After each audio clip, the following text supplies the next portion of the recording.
Bom dia, brasileiros. Hoje gostaria de me dirigir principalmente a você que ainda está em dúvida nesse segundo turno das eleições, né?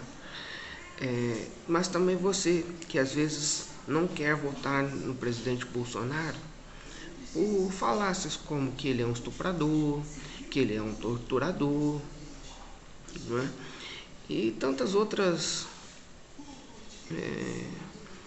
imbecilidades que a esquerda acaba espalhando. Infelizmente, as pessoas, por falta de conhecimento, acabam acreditando. Mas também queria tocar num ponto essencial, que é a nossa defesa pela pena de morte. Talvez você se coloque contra essa medida, mas eu vou te apresentar aqui alguns casos e gostaria que você refletisse se você é ou não a favor da pena de morte nesses casos. A primeira delas, uma figura marcante no século XX, foi Adolf Hitler. Ele foi responsável pela morte e assassinato de mais de 6,5 milhões de judeus. Você seria a favor da pena capital para o Adolf Hitler? Através dos seus atos, mais de 50 milhões de pessoas foram assassinadas no pré e durante a Segunda Guerra Mundial. Você acha que ele mereceria a pena capital? A segunda figura marcante, também ali no mesmo período, Benito Mussolini. Você acha que ele deveria ter recebido a pena capital? Porque ele de fato recebeu. Ao contrário de Adolf Hitler, que alguns defensores acreditam que ele se suicidou ao ver que os alemães entraram em Berlim, Benito Mussolini, ele foi primeiro preso pelo rei da Itália, mas ele fugiu e foi novamente capturado e fuzilado pelos italianos que ali lutavam, né, contra o regime fascista, inclusive os brasileiros, né, da chamada FEB, Força Expedicionária Brasileira, atuaram na Itália contra o fascismo, contra o nazismo. Você acha que ele deveria ter recebido a pena capital ou ido para uma cadeia, ter ficado preso? Porque ele de fato foi preso, mas ele fugiu, né? Os aliados, né, os nazistas foram lá e programaram a sua fuga. E assim a gente vai ver durante a história várias pessoas, vários ditadores, vários criminosos contumazes, assassinos em massa, que foram responsáveis pela morte, pela tortura, pelo estupro de milhares e milhões de pessoas. Pol Pot, que foi um líder do Camboja, é responsável pela morte de mais de 3 milhões de pessoas. Ele foi capturado e condenado à prisão perpétua. Morreu em 1998. Jean Kambanda, ele governou Ruanda e em apenas 100 dias ele matou mais de 1 milhão de pessoas da etnia Tutsi. Ele foi condenado à prisão perpétua. Slobodan Milosevic, que foi bem recente, né? Ele foi condenado pelo genocídio, principalmente na Iugoslávia, né? Nos países ali que compunham a Iugoslávia, Croácia, Bósnia, Kosovo, né? Ele foi capturado, foi acusado por genocídio. Enquanto ele esperava a condenação, ele foi encontrado morto em 2006. Será que ele teve o fim que merecia? Saddam Hussein, em 2006, ele foi condenado à forca pela morte de 142 xiitas. Essa foi a sua condenação. mas ele usou o gás mostarda para matar mais de 5.000 pessoas em um único ataque. E dezenas e milhares de outras vítimas ele fez. Ele teve a pena capital. Seu corpo foi exposto e a gente pode verificar aí na internet, né, a sua execução. Outra figura emblemática, né, do século XX, e esse já morreu já no século XXI, 2011, foi Muammar Gaddafi.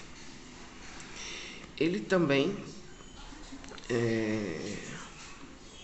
ocasionou a morte de milhares e milhares de pessoas.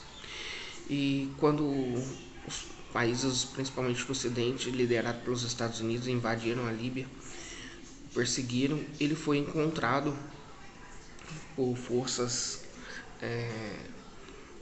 contra o seu governo, né? E ele foi assassinado por opositores políticos. Fidel Castro. E aí chegamos, talvez, naquela figura mais defendida pela esquerda, mais defendida por Lula. Ele que assumiu o governo de Cuba em 1959. A estimativa de que ele tenha sido, né, responsável direto pela morte de mais de 200.000 pessoas, de 200.000 opositores, sendo que pouco mais de 11.000 foram mortos e assassinados dentro das prisões de Cuba. Ele que eu vejo muitas vezes sendo ele que também se aliava, né, um grande personagem, Che Guevara, que muitas vezes negros e homossexuais de movimentos de esquerda usam sua camisa, esbravejam. Quem implantou a homofobia como política estatal na América Latina foi Fidel Castro.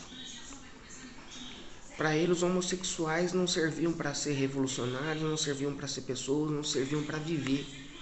Negros, idem. Che Guevara chamava os negros, dizia que preferia os porcos aos negros. E eu vejo negros usando uma camisa de uma pessoa como essa. Mas aí, então, esses são ditadores, são pessoas que usaram da força, poder do Estado para dizimar milhares de vítimas. Mas pensa comigo, Jabder Abdel-Nasser, médico condenado em várias instâncias por estuprar dezenas de mulheres. Ele está solto hoje, está solto. O casal Nardoni, será que é justo eles estarem presos, mas terem a saidinha para poderem passar o Dia das Crianças com seus filhos, enquanto a mãe da filha assassinada não pode passar o Dia das Mães com a sua filha, o Dia das Crianças com sua filha? É justo isso? A Suzanne von Richthofen, que assassinou os pais brutalmente, é um caso amplamente conhecido no Brasil, está presa, acho que ainda. Será que é justo as saidinhas que ela sai toda maquiada, produzida para os dia dos pais, Dia das Mães, essas saidinhas da cadeia? Será que é justo essa pessoa estar convivendo na nossa sociedade? João de Deus, ele foi condenado em 6 ações, sendo que 5 delas foram por crimes sexuais contra mulheres. Ao menos 15 mulheres foram estupradas por ele, mediante fraude também, fraude sexual. Ele dizia que precisava fazer limpeza espiritual, corporal dessas mulheres e abusava delas. É um queridinho do nosso ministro Barroso. Você pode encontrar vídeo dos dois na internet facilmente. O ministro Barroso exaltando João de Deus. Ele foi condenado a 110 anos de pena já. Há outros crimes que ainda estão em julgamento. ele pode ser condenado a muito mais, ele está em prisão domiciliar.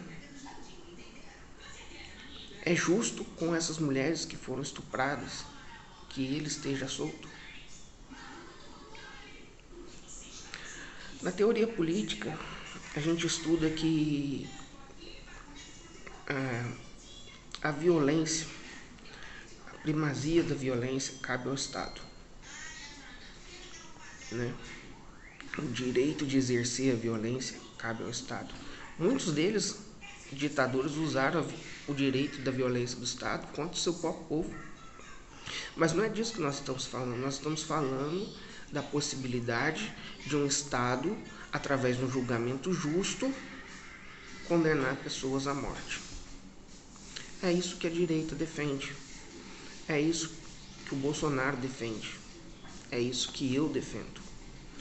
Que você tenha, sim, um julgamento justo, mas que você arque com as responsabilidades dos seus atos. E não que você fique solto, que você, ainda que preso, tenha as suas saidinhas no final de ano, dia dos pais, feriado, dia das mães. E muitos presos nem voltam para a cadeia. São assassinos, são estupradores, que todos os anos saem nessas famosas saidinhas e não retornam. E muitos deles voltam a cometer crimes horas depois que foram soltos. Por isso eu queria que você refletisse. Como alguém que tem em sua família caso de estupro, caso de assassinato por roubo, um primo do segundo ou terceiro grau, ele foi buscar as filhas no colégio, 2 filhas, e um assaltante chegou ali para roubar o seu carro e o assassinou. Então se pergunte, o que você deseja? Que estes criminosos sejam tratados como vítimas da sociedade e hajam, né, como o governo Lula, o candidato Lula tem se proposto a desencarcerar em massa. Você acha justo eles estarem soltos nas ruas enquanto nós ficamos trancados em casa? Se você acha que estupradores, assassinos, ladrões, traficantes merecem todo o rigor da lei, então bem-vindo ao voto em Bolsonaro no dia 30 de outubro. Agora, se você acha que eles são vítimas da sociedade, eu espero que você nunca, nem a sua família, seja vítima dessas vítimas. No Brasil acontecem em torno de 7 mil assassinatos e 45 mil estupros de crianças todos os anos. Por quê? Quem defende isso? Quem defende que estupradores não sejam castrados? Quem defende que estupradores não arquem com os seus crimes? A gente tem um caso da Maria do Rosário, que foi defender o estuprador Champinha, e tantos outros, né? Há governos de esquerda aí tentando viabilizar, inclusive, o casamento entre estuprador e estuprada, entre um pedófilo e a estuprada, casamento entre pai e a filha estuprada, o padrasto, alguém assim. Eles querem destruir a nossa família, querem destruir a nossa sociedade através do caos. Porque somente através do caos é que eles podem emergir como solução. O mundo, o país está num caos. A criminalidade está um caos. Então agora nós precisamos exercer força total, sem sequer o direito a um julgamento justo, para restabelecer a paz. Nós não queremos deixar o país entrar no caos.